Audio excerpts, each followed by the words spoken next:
Governor DeSantis, it's all yours. Thank you for hosting us. Well, thanks, Roy, and thanks to the Texas Stock Exchange for coming here. I think it's exciting what they're doing. I think they offer something really unique, and as you see the movement of businesses and people to this boom belt, I think the importance of the Texas Stock Exchange is only going to continue to grow.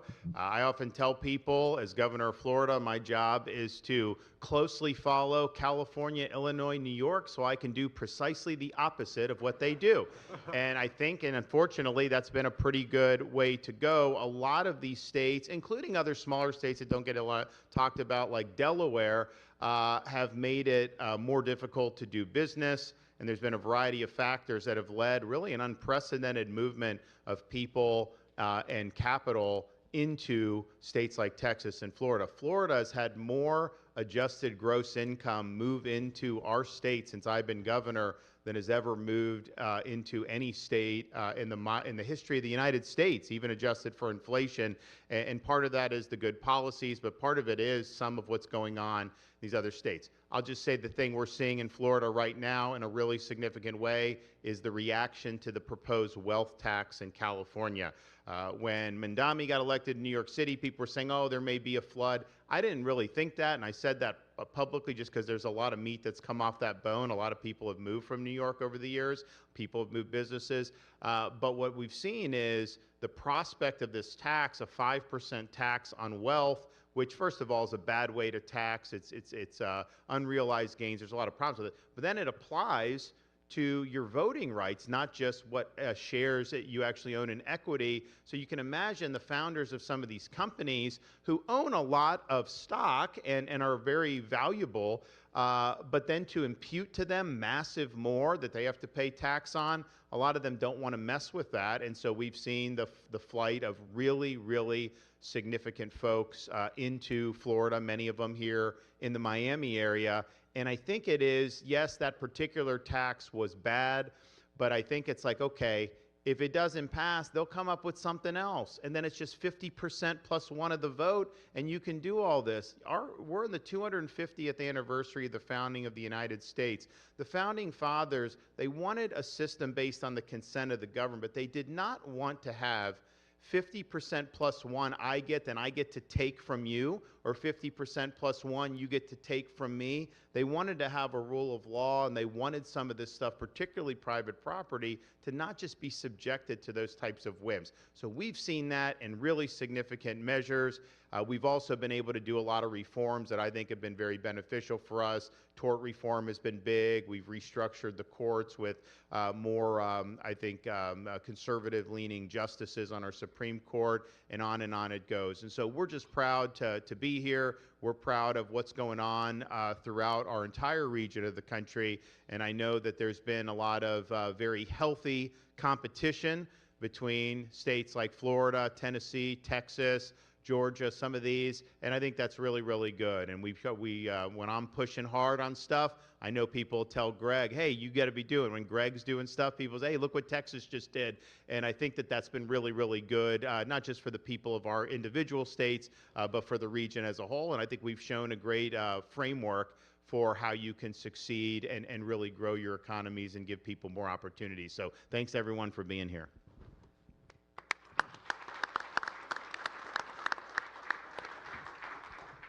Governor DeSantis, thank you for your leadership for making Florida a magnet for talent and capital.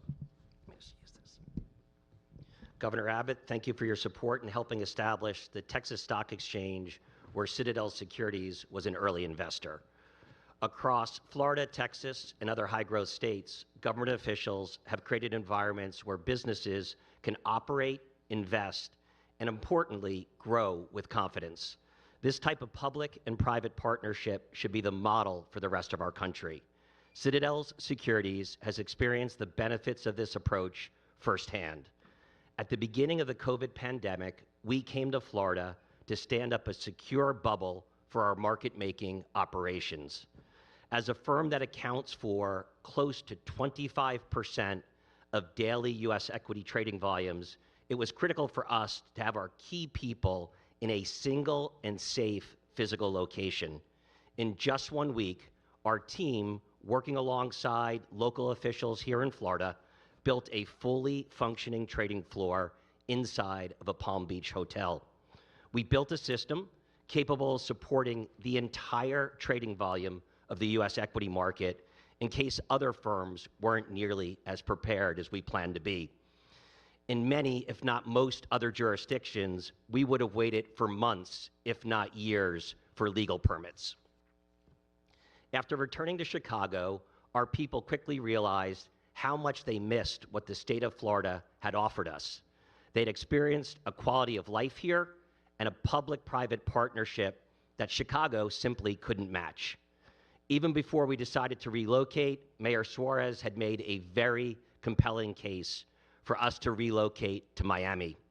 By the end of that first meeting with Mayor Suarez, he was already searching on his mobile phone for potential new sites for a Citadel headquarter building here in Miami. Based on our own experience, it's no surprise Florida continues to lead the nation in net business relocations. It's also why trillions in capital have flowed to the Boom Belt from states like New York and California. Florida offers exceptional talent, regulatory clarity, and a wonderful quality of life. These clear advantages tend to compound over time. Before I conclude, I'd also like to thank Chairman Atkins and the administration for fostering continued growth and innovation in U.S. financial markets. We are fortunate to have a U.S. capital market system that is literally the envy of the rest of the world. Efforts to return our markets to first principles, funding growth, generating returns for investors, and reinforcing U.S. leadership and entrepreneurship is critically important. Jim, thank you for your convening power and getting us together today, and for your leadership building the Texas Stock Exchange, which will soon become an important part of the overall global market structure. Over to you. Yeah, thank you, Jim. Thank you, Jim. Thank you, Jim, and thank Citadel for the partnership. And Governor DeSantis, it's wonderful to be here in the free state of Florida. I know you have a lot going on in Tallahassee with one, maybe two, maybe three special sessions looming. So we appreciate you being here to host us. It's also a privilege to address the many CEOs that are gathered here today. The Boom Belt is not a talking point, it is a verdict. 11 states across the southeast quadrant of the United States now generate $9 trillion in annual GDP, an economic output that trails only the United States as a whole and China. In the past 5 years, the Boom Belt has absorbed 7 million new residents, which is 70% of all U.S. population growth, while creating roughly 60% of every net American job created. An average of 700 households move to the Boom Belt every single day, while households are exiting the other three quadrants. The Boom Belt isn't outperforming the rest of the country by accident. It is outperforming because it is out-governing with competitive taxes, predictable, statute-based legal frameworks, and a governing philosophy that places capital formation at the center of economic policy. The results are visible everywhere. The relocation of corporate headquarters to the Boom Belt has accelerated dramatically and shows no signs of slowing. As Jim highlighted, Citadel's move in 2022 here to Florida was a seminal moment. Schwab, Chevron, Caterpillar, Tesla now call Texas home. Palantir chose Florida. AllianceBernstein went to Tennessee, Norfolk Southern, Georgia, and the list continues to grow every quarter. Where companies legally domicile is also shifting. Governor Abbott has placed Texas in direct competition with Delaware for corporate registrations, and the Boom Belt is winning. Today, roughly 2,500 of the 3,900 domestic public companies are domiciled in Delaware, compared to a little more than 100 in Texas. That balance is beginning to flip. Tesla redomiciled to Texas. Dillard's and Coinbase followed. And last month, in a watershed moment, ExxonMobil announced that it was moving its legal home to Texas after 140 years in New Jersey.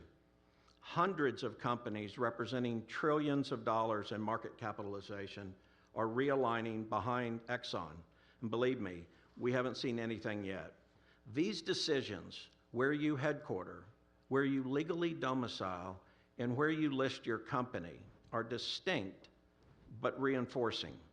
The Boom Belt has built competitive advantages across each, reflecting the broader realignment already underway in the U.S. economy. For a Fortune 100 company, the combined savings from simply realigning your legal home and your primary listing can reach tens of millions of dollars annually. Texas understands this. Last year, the state ratified a constitutional amendment prohibiting transaction taxes on national exchanges headquartered in that state. The very same week, bills advanced in Albany to reinstate New York's stock transfer tax on exchanges, a $75 billion annual grab from retirees and investors. Now the New York Lieutenant Governor endorses the tax. They may actually do it. Texas has also overhauled its corporate and business codes, making it cheaper, simpler, and more predictable for companies to incorporate, operate, and to scale. And it passed landmark legislation increasing accountability for the foreign-owned proxy advisors. Here in Florida, Governor DeSantis has taken decisive action as well, highlighted by landmark tort reform to curb lawsuit abuse and to drive down litigation cost. The contrast between jurisdictions that embrace capital formation and those that punish it could not be clearer. Why does it matter? 30 years ago, the United States had 8,100 public companies. Today, as Chairman Atkins knows, there are only 3,900. While America lost half of its public companies, the number grew by 50% globally.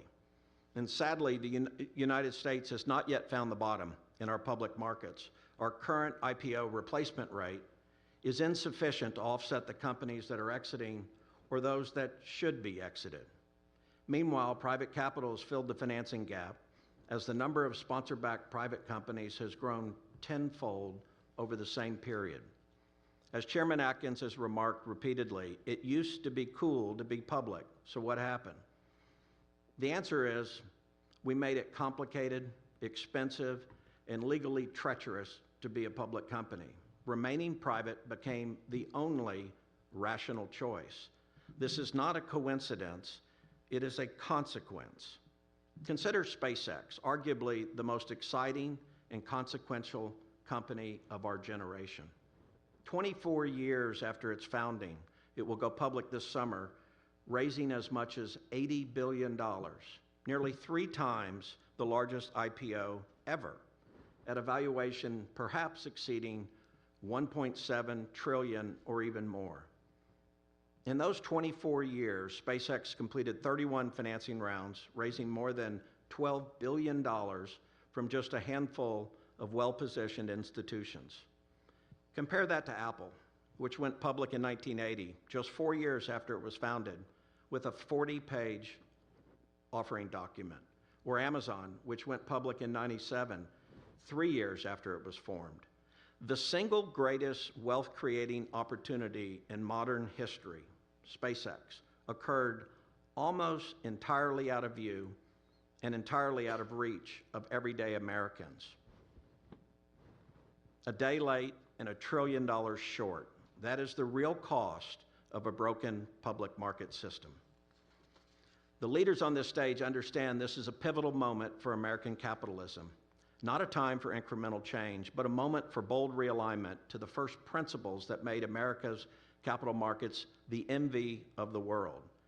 Bill Gates did not improve the typewriter. Steve Jobs did not build a better Walkman. They looked around the corner and they defined what came next.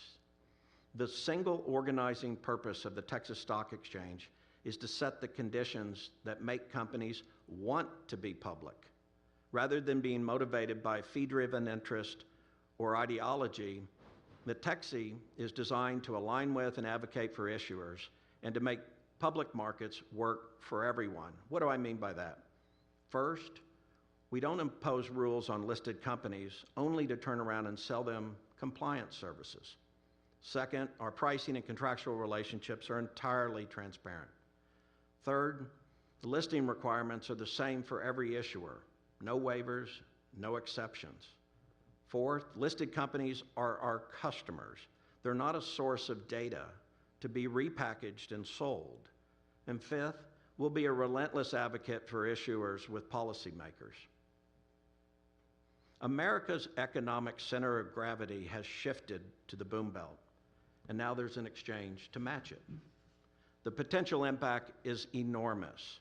The boom belt alone is home to over 6,500 PE-backed companies, the most of any quadrant in the country. And we have one of the deepest IPO pipelines in the world. The next generation of great American companies is being built right here. We are unapologetically changing the calculus so that going public is a path that companies actively pursue, not one that they avoid. The two governors here have delivered growth, prosperity, predictability, and they've laid the foundation for a renaissance in our public markets. And the federal government has made revitalizing public markets a national priority as well. Chairman Atkins has made clear that restoring competition, reducing the regulatory burden on issuers, and making IPOs great again are front and center of his agenda, which is why I'm so pleased to introduce the chairman of the SEC, Mr. Paul Atkins. Oh. Thank you very much, Jim, and good morning, ladies and gentlemen, and Governors Abbott and DeSantis. I'm grateful to share the stage with you all. And to Messrs.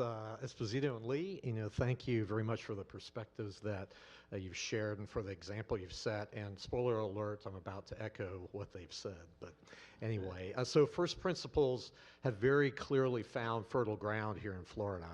And at its core, I believe that the momentum taking place across the boom belt reflects a deeply American idea that competition among firms, among markets, and yes, among states is the animating force behind a system that has produced more prosperity than any other in human history. Competition, as I noted recently back in Texas here the last couple months, does not pause for tradition, nor does it defer to legacy jurisdictions. Over time, it compels systems and states to adapt or to yield. Through competition, good ideas spread, poor ones fade, and the system itself grows stronger. We need not look any further than the boom belt for a better example. The 11 states that span the Southeast are outpacing every other American quadrant across the measures that matter most, among them gross domestic product, population growth, job creation, foreign investment, and private market activity. When capital, companies, and people all move in the same direction with that kind of consistency and at that kind of scale, it behooves us to ask why. I believe that the answer more often than not is that the region's steady adherence to first principles, including those that rigorously protect investors without needlessly paralyzing companies. So for our part, the SEC is returning to those same principles by renewing the conditions that make our public markets the natural destination for companies to raise capital and for investors to share in their success. For context, decades of accretive rulemakings and regulatory adventurism have made the path to becoming a public company narrower and the experience of remaining one encumbered with rules that can introduce more friction than benefit. It's a little surprise then that shortly after I left the SEC back in the mid-1990s as chief of staff, there were more than 7,800 companies listed on U.S. exchanges. And by the time that I returned last year as chairman, that figure had fallen by roughly 40%. This trajectory tells a cautionary tale that we're working to rectify through the 3 pillars of my plan to make IPOs great again, as Jim so nicely talked about as well.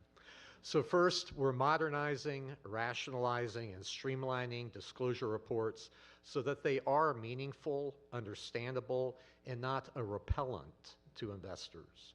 Too many SEC requirements that began as a framework to inform have become instruments to obscure, drifting along the way from what a reasonable investor would consider important to what a regulator might find interesting. That's completely opposite of what should be the case, since we are commanded by law to put the investor first. Our disclosure regime is most effective when the SEC provides the minimum effective dose of regulation necessary to elicit the information that is material to investors. And we allow market forces, not the regulator, to drive the disclosure of any additional aspects that may be beneficial. Materiality, in short, must reclaim its place as the SEC's North Star.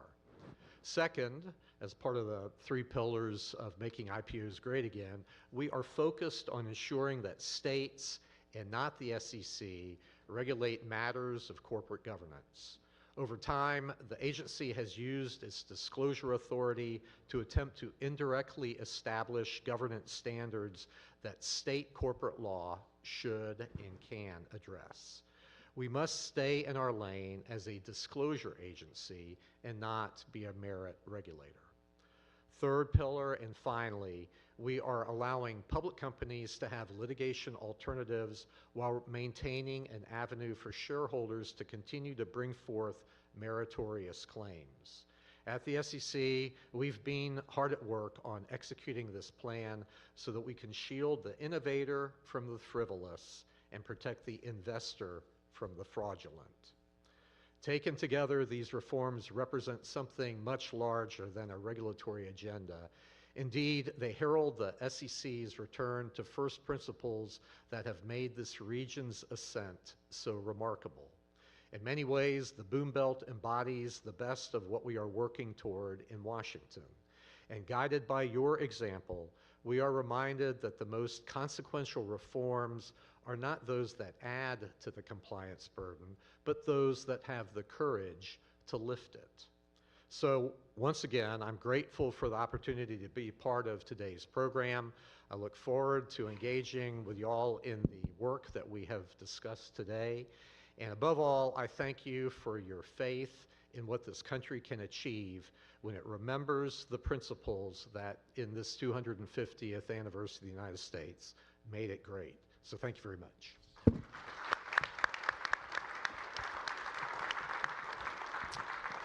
Well, thank you to Chair Atkins, and thank you to Governor DeSantis for hosting this. You know, Florida and Texas represent 2 of the anchors of the 11 states that comprise the Boom Belt. But it's not just us 2 states. It's all 11 that contribute mightily to the most robust economy of any region in the United States of America. To Jim Esposito, thank you for you and your firm's leadership. To Jim Lee, thank you for your creation and leadership of the next great stock exchange that's going to power the United States of America going forward. To Chair Atkins, it's great to reunite with him. He and I were law school classmates. He was the smart one, and great to. I've never seen anybody come into a position appointed by the president with such a steam of power and such a intense focus to ensure dramatic and swift and robust change, and was desperately needed in the securities market, and we're so grateful for everything that you're doing. Also, Jim should be grateful for what you did. You gave him a new slogan. The new slogan, Jim, is now MEGA, and that is Make IPOs Great Again. You can create a new slogan out of that. But listen, let me make one point that I'll tie some other points to, and that is if you go back in time, Wayne Gretzky was the greatest scorer in the history of the National Hockey League. And he credited his success in scoring so much by a lesson taught to him by his father, and that is to skate not to where the puck is, but to skate to where the puck is going. The same principle applies to business leaders.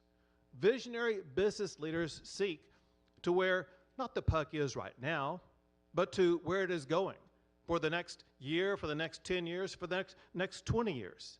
And what visionary business leaders have found, and that is that puck is going to and already exists in the 11 states of the Boom Belt. While other regions where the puck has been in the past, they're now burdened by high taxes, by restrictive regulations, by policies that are actually hostile to businesses. The Boom Belt represents where the puck is going.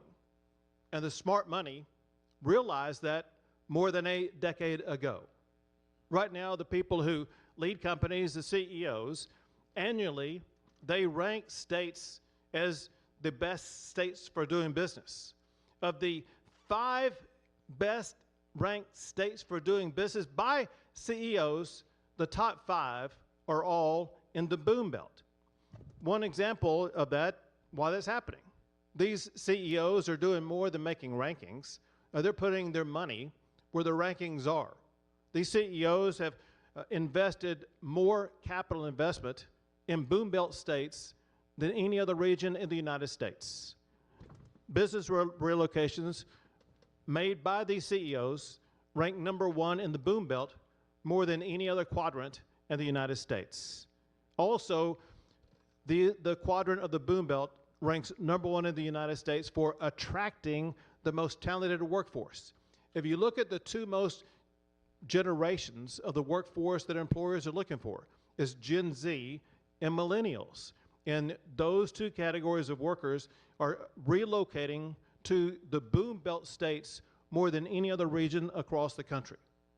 Pertinent to what we're talking about today, which is the financial sector. The Boom Belt states also lead in the employment of employees in the financial sector. Just Texas alone, for example, Texas ranks number 1 for more financial service employees than any other state, far more than New York. J.P. Morgan has more financial service employees in Texas than in New York. And when you couple Texas with the boom going on with financial employees in Florida, when you look at the legacy financial employment in North Carolina, which is part of the Boom Belt, same thing is going on in Georgia and Tennessee and elsewhere across the Boom Belt. You can see that the gravity and the centerpiece of that gravity for financial services now exist already in the Boom Belt. So it's where the puck is, but more importantly, where the puck is going in the financial markets. Another thing very important to visionary business leaders, they know that their future is going to be hinged extensively to access to power. The Boom Belt ranks number 1 for power generation. We generate more electricity and have the lowest retail electricity prices of any other region in the United States. Well, the success of the Boom Belt states is actually very easily explained. It's the result of purposeful policy choices, the result of low taxes, the result of predictable laws and regulations. And the thing about Boom Belt states, and this cannot be overstated, is that we are never satisfied with the status quo. We're constantly searching for ways in which we can improve what the success we've already achieved. Texas is an example of this. Long known as a state with low taxes and reasonable regulations, we listen to businesses to be able to craft new laws that would actually make us even more attractive to businesses in the future. As one example, to ensure long-based stability and durability, we wanted to make sure that the laws that we passed would not just be in existence for the current leadership. We wanted to make sure that leaders in the future who would be elected to all these offices would have to abide by the laws that we passed. Hence, in Texas, even though we have never had a state income tax, we wanted to make sure that future generations would not be able to impose an income tax, so we made an income tax unconstitutional in the state of Texas. We made a wealth tax unconstitutional. We made a death tax unconstitutional. And as Jim Lee pointed out, we made a transactions tax unconstitutional, while at the very same time, New York already has a transactions tax. We also wanted to provide businesses the ability to access the legal decision-making process in a way that does not encumber the legacy court system with potentially long trials that could last months, maybe even a year, and not have to go to a judge that may not know anything about how a business is run. And so we created our own business courts to make sure that all these very important, very expensive, very complicated business decisions would have judges who understand not just how businesses operate, but how the business legal system operates. And we wanted to make sure that that we would not be ruled by the whim of the day. And so we codified things like the business judgment rule into the legal system in the state of Texas that will ensure that sense of predictability for businesses in the future. Policy decisions like these create a durable, predictable environment for businesses to succeed. And that's exactly why what Jim Lee said earlier came true. And that is, ExxonMobil had its incorporated headquarters in New Jersey for more than 100 years. When ExxonMobil saw the reforms Texas had passed, they moved their state of incorporation to the state of Texas. This is why we see diverse leaders of Fortune 500 companies like McKesson and Caterpillar move their headquarters respectively from California and Illinois to the state of Texas, but more than that, they're now neighbors in Irving, Texas, which is a town that we call the headquarters of headquarters. It's also the reason why Elon Musk has come to Texas. Quick story about that. Elon basically had no operations at all in Texas before 2020. He sold a few Tesla vehicles there, but as far as I know, nothing more than that.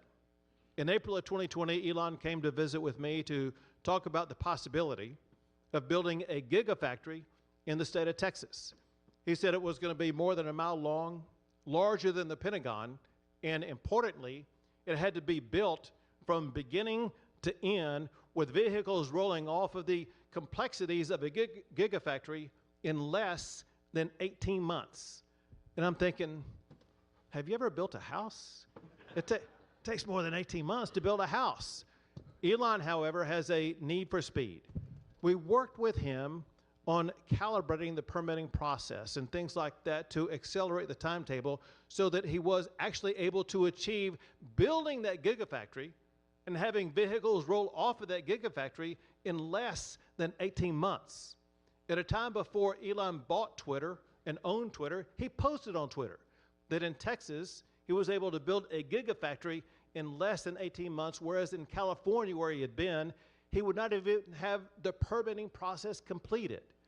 Elon has a need for speed, and Texas now has a motto that the state moves at the speed of business, ensuring that every business in our state is going to be able to benefit from the same strategies that we deployed for Elon and for the gigafactory. Well, Elon liked it so much, and Elon, by the way, is a person I think that we can all agree upon is the greatest innovative mind of our time, the greatest wealth generator in the history of the world. Now this visionary has understood that for him, the best state for all of his businesses is Texas. And so he moved the headquarters for Tesla and the incorporation for Tesla to Texas, the same for SpaceX, the same for his other businesses. In fact, Elon has SpaceX there, has the company X, which used to be known as Twitter. Elon has a son named X, and Elon likes to tell the story that all of his exes are in Texas. Importantly, the same thing is happening in boom belt states across this region. More businesses are moving their headquarters to boom belt states than any other region. The center of gravity of American capitalism is now headquartered in the boom belt.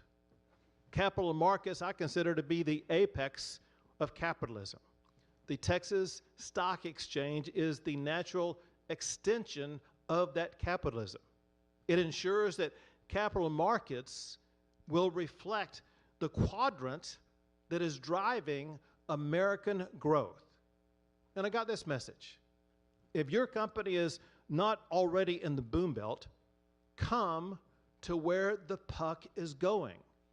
Enjoy the success that so many have experienced. Incorporate in the boom belt. And if you're already public, or if you're thinking about going public, bring your primary listing to the Texas Stock Exchange. The foundation for that has already been built. The policies for that are already in place. The only question is whether or not you and your business are going to be a part of that success. Visionaries like Elon, they recognize this, and they are now in the boom belt. Businesses can come here even if you're not of the Elon Musk category. You may just be looking for better margins for your business. Come to the boom belt. The boom belt is where the puck is going. Join us in the vastly growing boom belt states of the United States of America.